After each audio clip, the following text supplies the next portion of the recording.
Western and Ukrainian officials have declared a recent attack on a maternity hospital a war crime. Just yesterday, Vice President Kamala Harris voiced support of a war crimes investigation. The Russian invasion of Ukraine has been raging for more than 2 weeks. So where do things go from here? Dr. Peter Loedel is a political science professor at Westchester University with expertise in European security affairs, including U.S.-NATO relations. Thank you so much for joining us, Doctor. We really appreciate you being here today.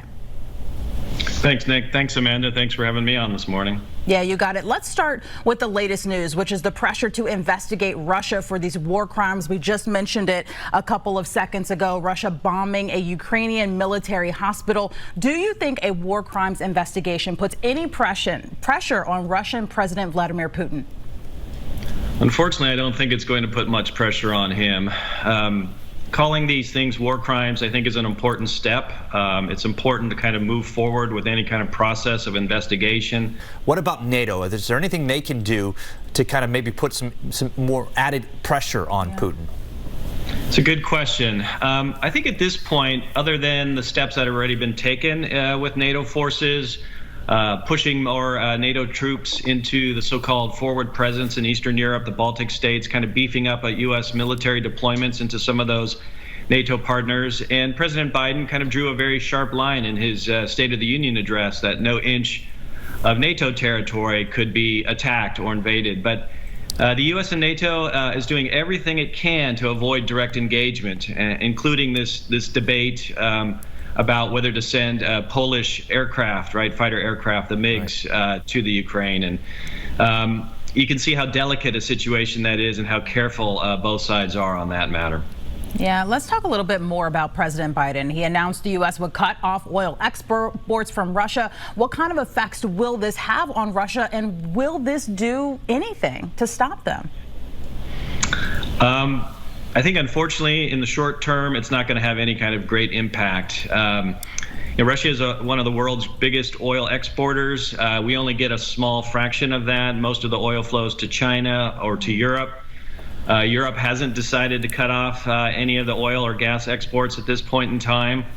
I think it will add a little bit of pressure. Certainly, the economic and financial sanctions are taking a toll, and we should not discount the impact and effect of those sanctions.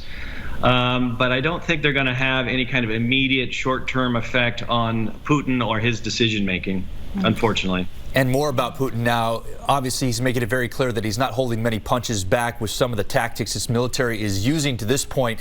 Do you think, however, he expected this global reaction where it's primarily been very negative about his actions in Ukraine? And what do you think his end goal is here?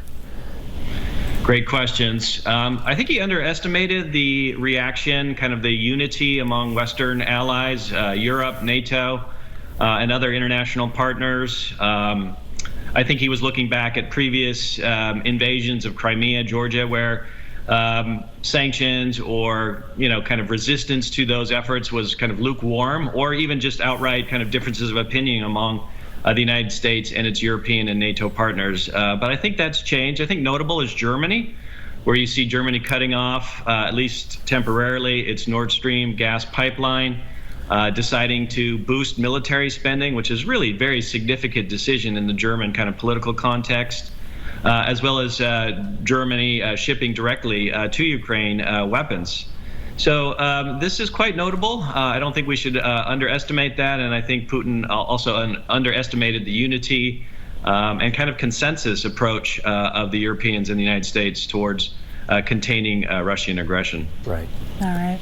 Dr. Loedel, we thank you so much for your perspective, giving us a little bit more context that Certainly. I think all of us are really craving right now. So we really appreciate your time. Thank you so much for having me on. All right. Thanks for your time. Thanks for joining us.